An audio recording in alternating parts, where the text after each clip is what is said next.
Hello, everybody. My name is Russ. I'm really excited you guys are here today. So, I grew up watching Rugrats. There we go. Me and Corey, Rugrat fans. Anybody else like Rugrats? Oh, a bunch of Rugratters. Nice. You know what? I love the show Rugrats because Rugrats, the lead character, Tommy Pickles, him and his crew be hanging out. They're a bunch of babies. Their parents were always home for some reason. And when their parents were home, they would put Tommy and his friends in a cage. And the whole show, Tommy and his friends were concerned with getting out of the cage. Because everybody knows life begins outside the cage. And Tommy's dad, Stu Pickles, was a toy inventor. So he was making all sorts of wild toys, putting them inside the playpen, putting snacks in there. It didn't matter what Tommy's parents did. They wanted nothing to do with being inside the cage. And I felt like I was missing out. And I was jealous of Tommy and his cage. And I was like, I want a cage of my own because I want adventures where I'm trying to sneak out and get out. And they would do wild stuff like they'd leave the house as a bunch of babies. And I was like, that's amazing. I want that. And so since I couldn't get it for myself, I decided when I had kids, I was going to get a cage for my kids. And so that's what I did. A few things about buying cages for kids. First of all, you can't Google how to buy a cage for kids. And then I found out two things about buying a cage for your children that every cage dealer has to abide by to have legal cages for kids. One, can't have a lid on it or any sort of top. It has to be an open air cage. And two, it has to come in fun colors. So I bought a rainbow open enclosure, open air cage for my kids, and it was just what I hoped for. It was amazing. And they, just like Tommy Pickles and the other Rugrats, decided that life on the inside wasn't worth living. They had to go on the outside of the cage. Outside of the cage or bust. And they knew, just like Tommy, the only way they ever had a chance to get out of the cage was through the gate. And Tommy made it look so easy in Rugrats, you know what I'm saying? He'd go find his hidden plastic screwdriver somewhere. And his cage was like a little like latch. He just flipped the latch and all of him and his friends and Angelica and everybody would go on out. But real life, much different than TV. Just saying, pretty disappointing. My kids couldn't open up the gate for nothing. They tried so hard. And just being honest, if anybody's like worked with a baby gate at all, you know how hard it is to open one of those as a full-grown adult. Venetia, we know, you and I together. There were some times I'd get so mad at this gate, I was just like, forget it. And I would just jump over the side. My children were so small, they didn't have an option. They couldn't jump over the side. The only legitimate way for them to get in and out of the cage, through the gate. But it didn't even matter what I did to try to make the inside of the cage nice. They didn't want to be in there. But I was thankful that I had one of those open air exhibits like you see the hippopotamus have, because I was able to jump in. If it was one of those closed crocodile exhibits, wouldn't be able to do it. My kids would be trapped forever. They'd still be in there today. So we're jumping into this series called 808 Gospel. Also, you guys took that way too seriously. Just saying. The whole thing was a joke. Yeah, I did not keep my kids in cages, okay? They're called playpens. They're much nicer. Okay. Don't call anybody that you'd call for that, all right? We're good. Moving on to the series. We're starting the series called 808 Gospel. You may be confused what that means. It's not an area code. What it is that intro video we just played was like an earthquake up here. I had to lift up my laptop and my water bottle because it was getting wild up here. I hope you guys get the chance to experience standing up here at some point during that video because it was crazy. So 808s refer to an old drum machine that you sampled. People still sample the kick from that drum machine. And so in that song was an 808 that was shaking the stage. You guys might have been feeling it out there. I don't know if you could feel the bass. Could you feel the bass out there? Yeah. 808s are cool because that's the part of the music that you feel, right? Little high-pitched noises, you're just like, ah! But that low end that shakes the ground, you feel that. That's the 808. And if you've ever been to like a crazy concert or some venue where like There's huge subs, or maybe you're in your friend's Ford Taurus, Honda Civic, that just has those giant subs in the back. It costs more than the car. You know what I'm talking about. You're like, am I dying?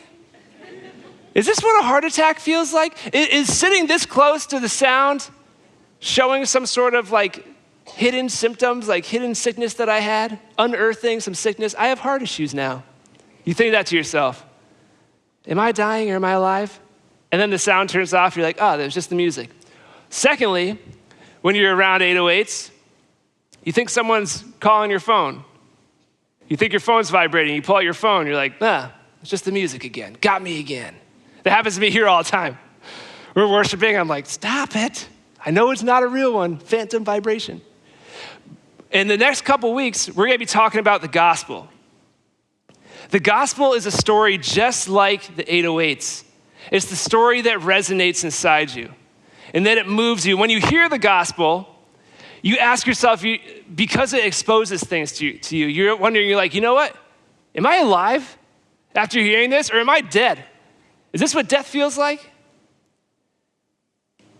Also, when you hear the gospel, if you've never heard it for the first time, I've heard the gospel a million times, and it's still mind-blowing, the stuff that gets revealed to you when you hear it and when you listen to it. It's a story that sometimes it feels like, man, God's trying to get in contact with me through this story. So we're going to talk about Jesus for the next few weeks and his story. But tonight we're going to talk about the theme of cages and pens and how that applies to how sometimes we view Jesus and belief in Jesus. Have you ever viewed belief in Jesus like being held captive in a cage? Some of you guys might be like, ugh, that's offensive. Why do you say that? But then other people are in here, they're like, yes, I have. Let's jump into the passage today and see what Jesus has to say on the subject himself. We're in John 10, 7 through 15. Book of John, 10, 7 through 15. It's going to be on the screen. I'm going to read it out loud. You can read it along in your head with me, and you'll remember it better. Here we go, verse 7. Therefore, Jesus said again, very truly I tell you, I am the gate for the sheep. All who have come before me are thieves and robbers, but the sheep have not listened to them. I am the gate. Whoever enters through me will be saved. They will come in and go out and find pasture. The thief comes only to steal and kill and destroy. I have come that they may have life and have it to the full. I am the good shepherd. The good shepherd lays down his life for the sheep.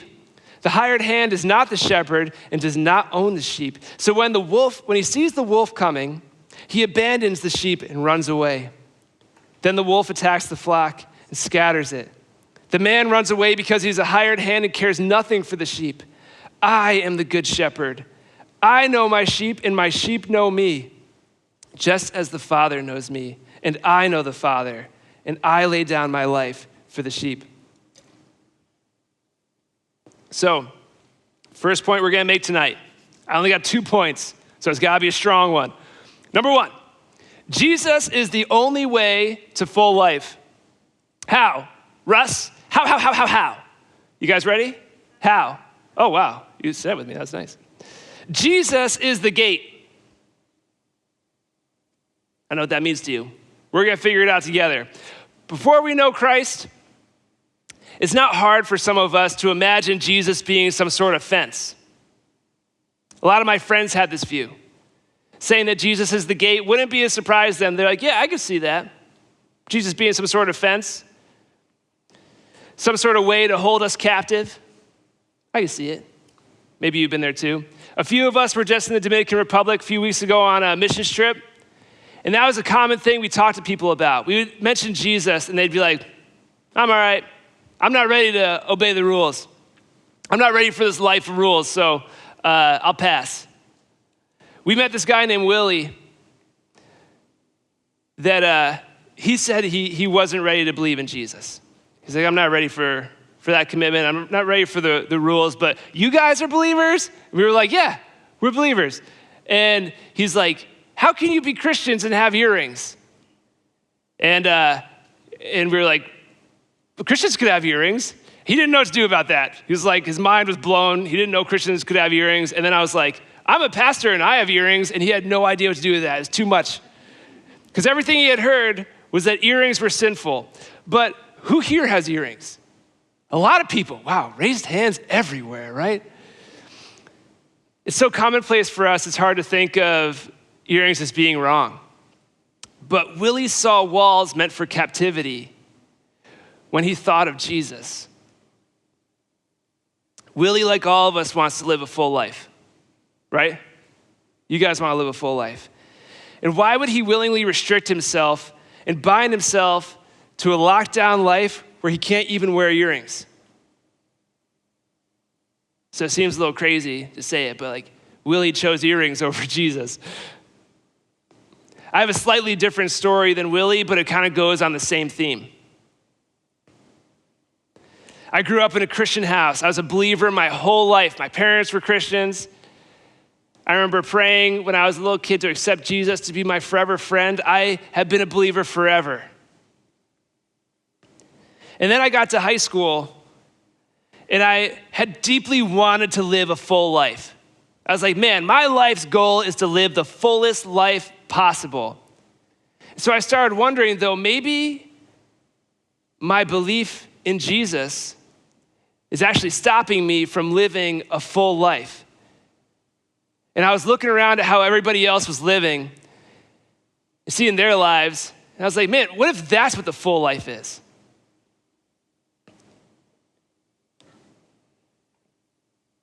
So then I go to college, freshman year. And I'm finally away from everybody that's ever known me. I could be anybody I want to be. And I'm like, this is the time that I'm going to try to live out this life that I perceived as a full life from the way that I saw other people living. And I was like, and I'm not going to be held back by the captivity of the possible not full life that Jesus has for me, that I've been living by for so long, and the one that I was promised in the Bible. Maybe the one I was promised in the Bible wasn't actually a full life. So the idea of Jesus being a fence or a wall, I can relate. I can relate with Willie.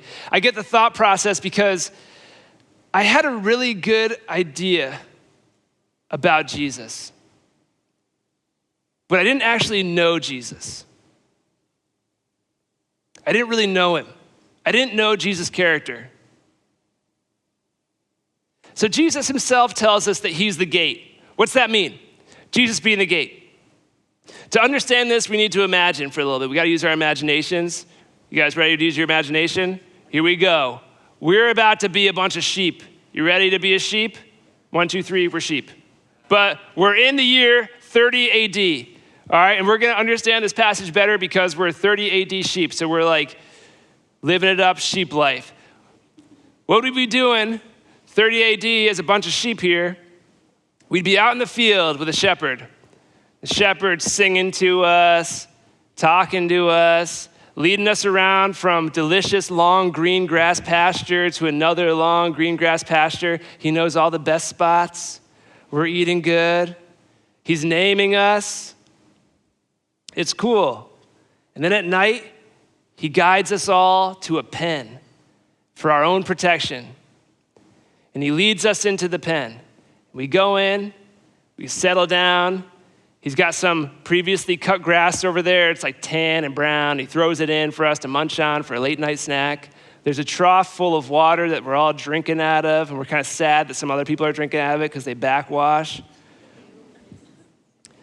And then sometimes the shepherd would chill there, hang out with his friends. Sometimes there'd be other sheep in the pen with you from different herds because the shepherds are hanging out and like having a cookout or something, and we're like shooting the breeze with the other sheep. What's up, sheep?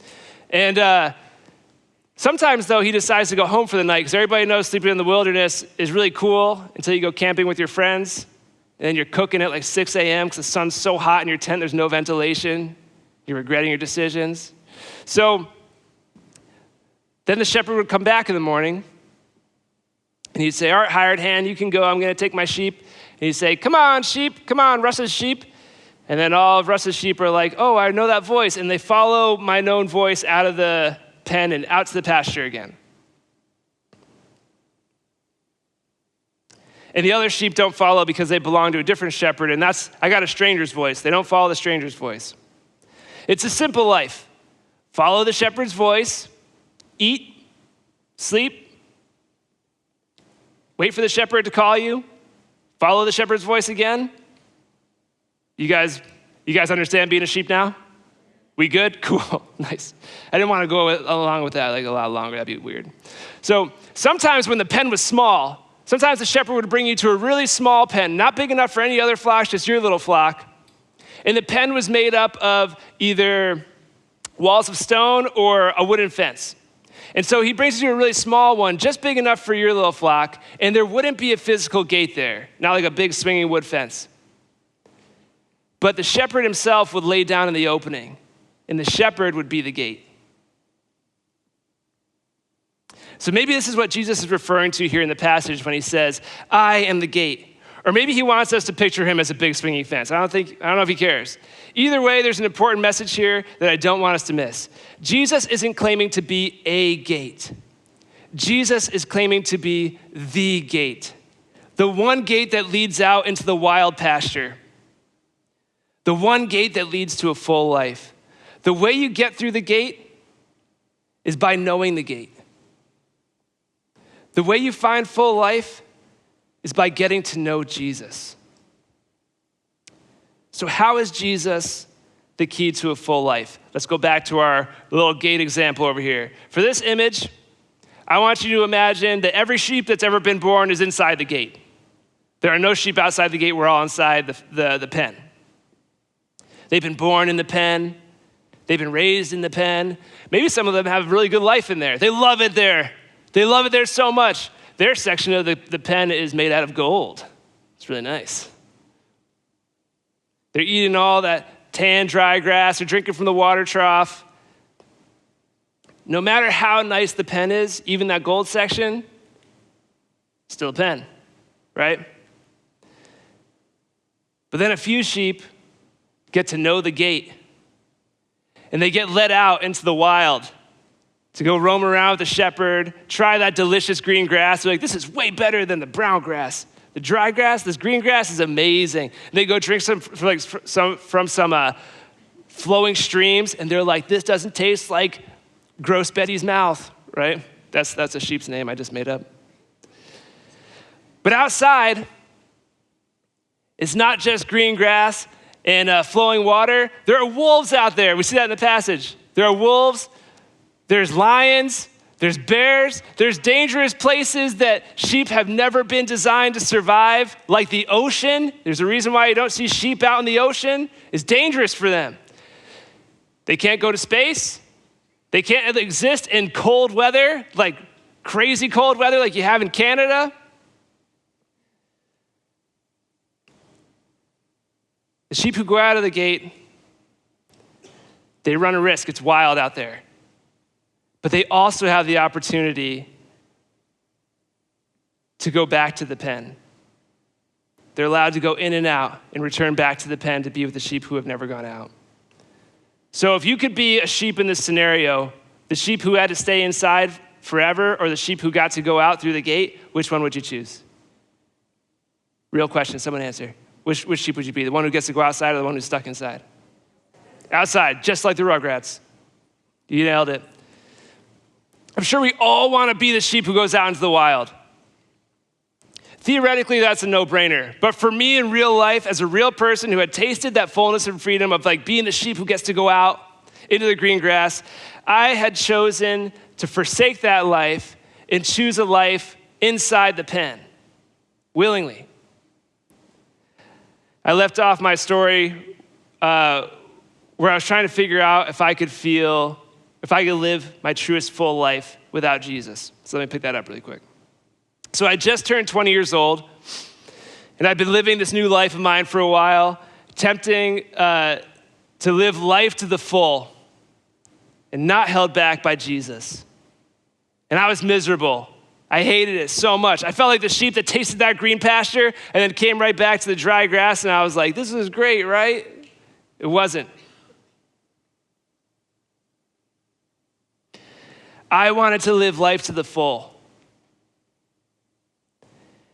And I wanted all of my perceived full life experiences, seeing the way I saw cool people live.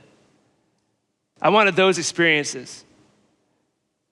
I was like, if they are living this wild life and they seem super filled up by it and they seem like that's the greatest life ever, then I want to try it.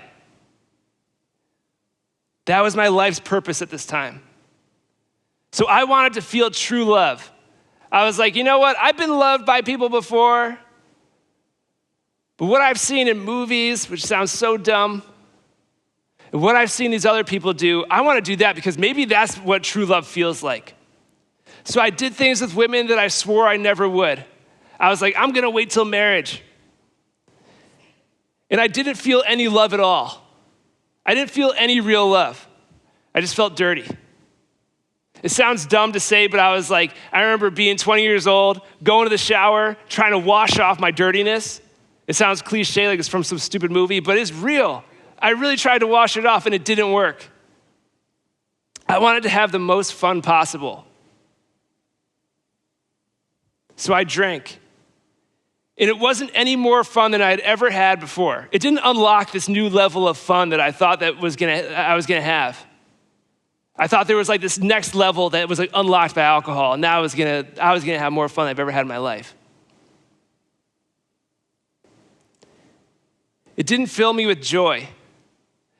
I had joy when I had fun, when I would skate with my friends, when I would play sports, when I'd hang out with my brother. That stuff filled me. And I hated myself. And I hated how everyone seemed like great with just not being perceived as the biggest losers around. So as long as we're not the biggest losers who don't participate, it's awesome. We're good. And I just felt like the biggest faker ever to everyone, even myself. I remember growing up in church and people would come in, and this is when tattoos were rebellious, people covered in tattoos, crazy piercings, and they would tell stories about how they lived these wild lives and all these different horrible mistakes they made, and then they found Jesus and they found a full life.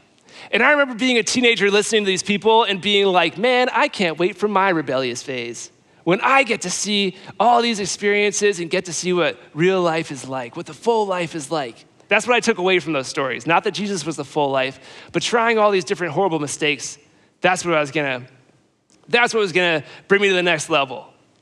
I thought from hearing those stories, people would be like, hey, Russ, you wanna go skydiving tonight? I'd be like, yeah. That's not what happened at all.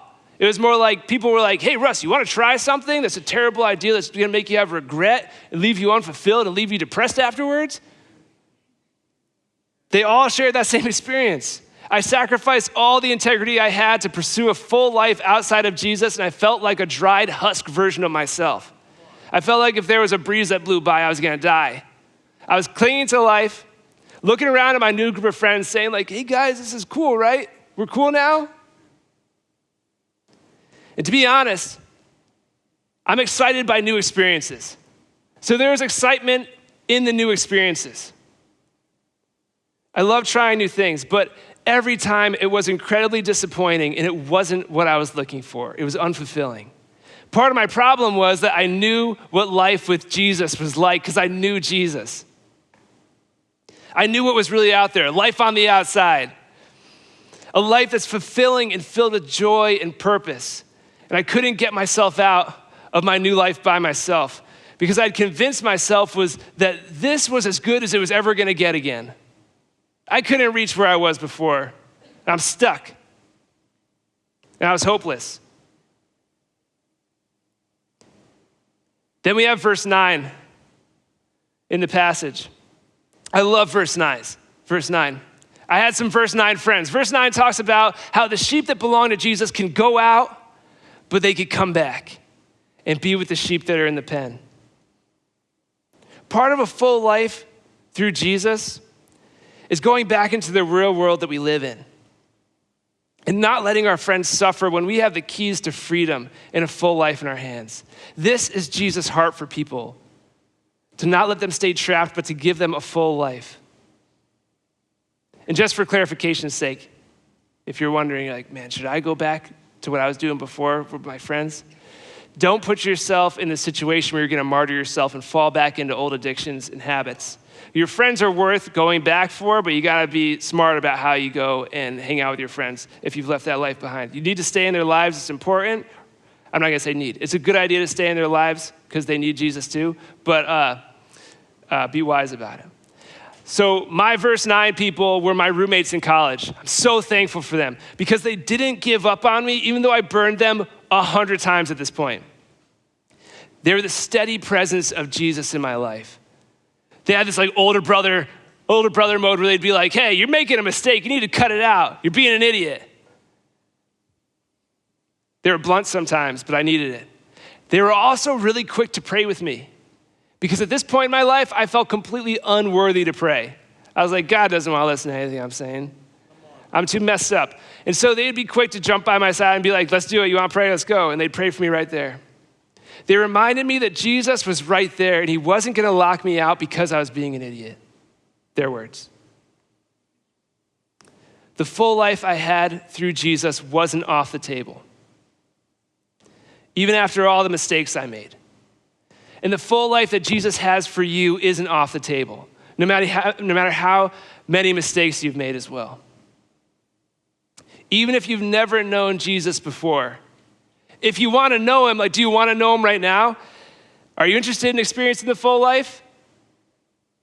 If the answer is yes, I'll tell you how in a minute. A full life for me, if you're like, man, Russ, what did a full life for you look like coming out of this? I'm not going to give you crazy details. I'm just going to give you like a broad overview. A full life for me with Jesus in this looked like Jesus giving me eyes to see the situation greater than my circumstances and greater than the life that I had ruined. He gave me hope for something bigger, that something bigger out there is working for my good all the time, and he's going to redeem my situation.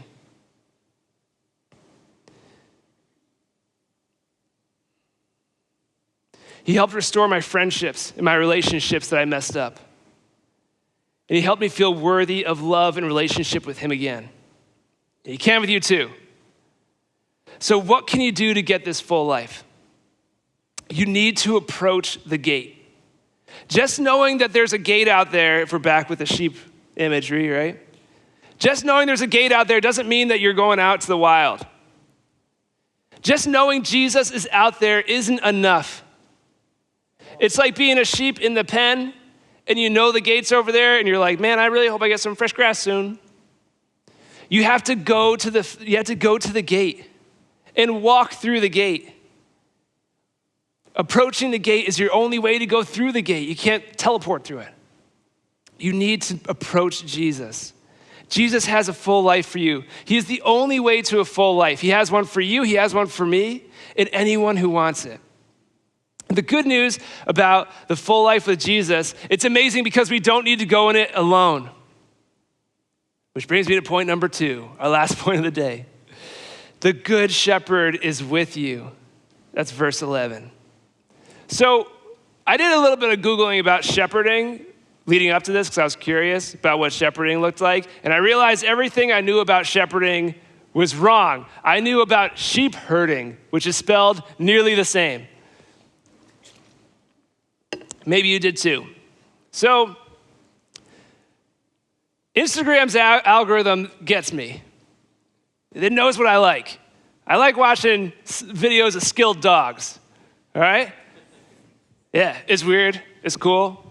Dogs doing some wild stuff. They have these dogs that can like wrangle sheep into any shaped pen, no problem. The dog is so smart. I'm like, man, I gotta get one of these dogs because I have kids, right? It's like a mobile cage. And you know how I feel about kid cages. So anyways, I've been off of social media since January 2nd, so don't send me anything. I won't see it. But these videos were the best. I'd watch them all the time. It's crazy how many hours you can watch dogs chasing sheep. That's sheep herding. It's not shepherding. And so let me tell you about sheep herding. Sheep herding works by the use of dogs and the sheep herder walking behind the sheep. And out of fear, the sheep move to where the sheep herder and the dog want them to go. The fear of the sheep herder and the dog is what gets the sheep to move. Sheep herding is how I've heard a lot of Christians talk about Jesus. But Jesus didn't say, I'm the good sheep herder. He said, I'm the good shepherd. So I've heard a lot of Christians talk about Jesus this way. Like they have to behave a certain way out of fear of Jesus. Like if they don't pray or read their Bible, or if they're wearing earrings, or if they don't do their religious stuff, he's coming. He's coming for them. He's going to send the dog after him. Though you may hear this as a prominent belief from Christians, it's not the character of Jesus. Jesus says he's the good shepherd. So how does a shepherd take care of his sheep? First of all, the shepherd stands by the pen and he's like, slow Greg, grumpy Roger, I'm leaving. Those are my sheep names I just made up. And then he walks away and the sheep follow him because the shepherd knows his sheep and the sheep know the shepherd and the sheep know the shepherd's voice. And so the shepherd walks out in front of the sheep and the sheep recognize the shepherd's voice, and so they follow the known voice. For me, imagery-wise and stuff, I wish the sheep recognized the shepherd's look, because then when we compare it to ourselves, it'd be like, you just gotta look for Jesus. When you recognize Jesus, you'll follow him. But instead, we have to be satisfied with just following only Jesus' voice and knowing Jesus' voice. And how do we know his voice? You spend time with him. And with people who know him, because then they could point him out to us. They'd be like, hey, that's the voice of the shepherd. When we have Jesus as the shepherd in our life, he is blazing the trail for us. Everything that we're about to go through that we could even see coming or maybe not see coming, but it's gonna ruin our lives or be really difficult, Jesus has walked through that first, and he's turning around, he's like, careful steps, I'm there with you. Listening to Jesus' voice in real life has left me wondering how certain decisions and pathways in life that he's taking me through, I'm like, are you sure this is the best option? Because I do not think this is a good idea, right? But it's cool. I can't get into specifics for the sake of time, but the way that Jesus brought me out of what I was just talking to you about my life when I was 20 about, and how he brought me through that, and to reclaim my full life with Jesus, it was a weird road. I wouldn't have designed it myself. I would not have gotten out of it that way because I didn't know how to get out. It was difficult, but it was masterfully orchestrated by the shepherd, following his voice. Trusting in Jesus and living your life following him doesn't mean that all of a sudden your life's gonna become some sort of like Disney fairy tale. Talk to any Christians who believed in Jesus for any amount of time. The passage talks about in verses 12 through 15 that the wolf is coming, that there's a wolf, and that the good shepherd lays down his life for the sheep. In my mind, I was thinking about how a shepherd would lay down his life for the sheep. And it's a little weird, but that's cool. I was thinking like the shepherd's sitting there with his staff, right? And there's like a wolf coming at the sheep. And the shepherd's just like, not slow, Greg. And he runs and he's like, he dives in front of the sheep. And then he's getting bit by the wolf. And he's like, run, slow, Greg. It's ridiculous, right? He's laying down his life for the sheep. Who would do that? It's terrible. But then I was reading about David. You guys know David? David and Goliath, David? Okay, so he's about to go fight Goliath. He's a teenager. He's not thinking things through. Just kidding. He's trying to convince the king to let him go fight Goliath. He's like, listen up, king. King Saul, I'm a shepherd. And when a lion went and took a sheep, I chased him down, I grabbed him by the fur, and I ripped the sheep out of his mouth. And when the lion turned on me, I killed him. And he did the same thing with a bear.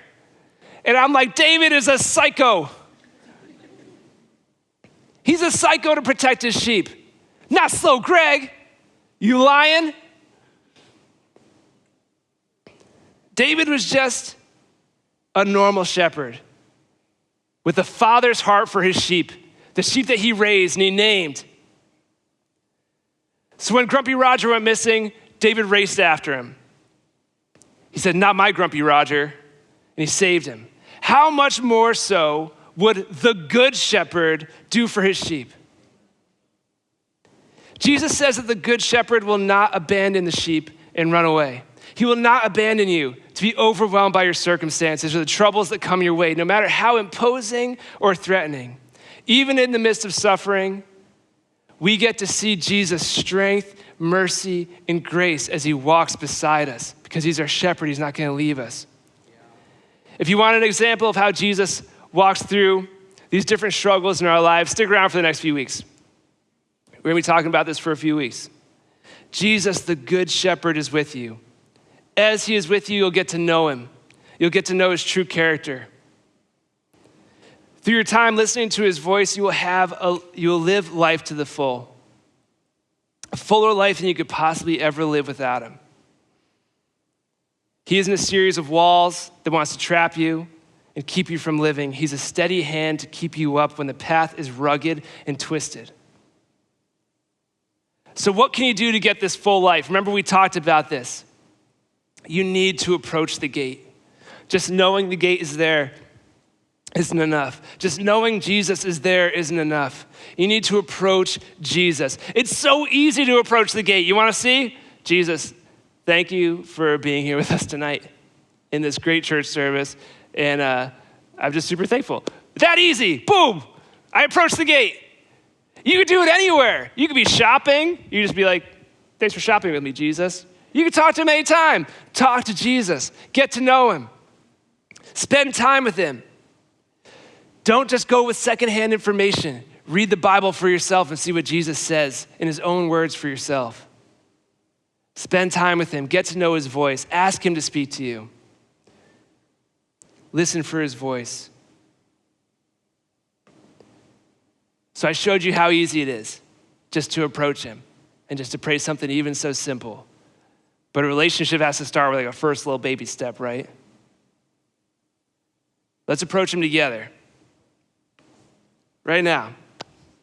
You stay where you're seated, close your eyes, and let's pray together. Jesus, thank you for being our shepherd, for wanting to lead us out to a full life, for having a heart for us where you know our names. You know the things that we like. You know our attitudes. You know us. And you want us to know you. God, you want a huge, full life for us. Help us to know you. Help us to be bold to approach you. Even when we're scared, we don't know what to say. Maybe even just help us to sit in silence after we say your name. Speak to us. Show us that you're close. We know you care. God, help us to be for those believers. God, help us to be the believers that go back into the pen and don't leave our friends to suffer or live an empty life.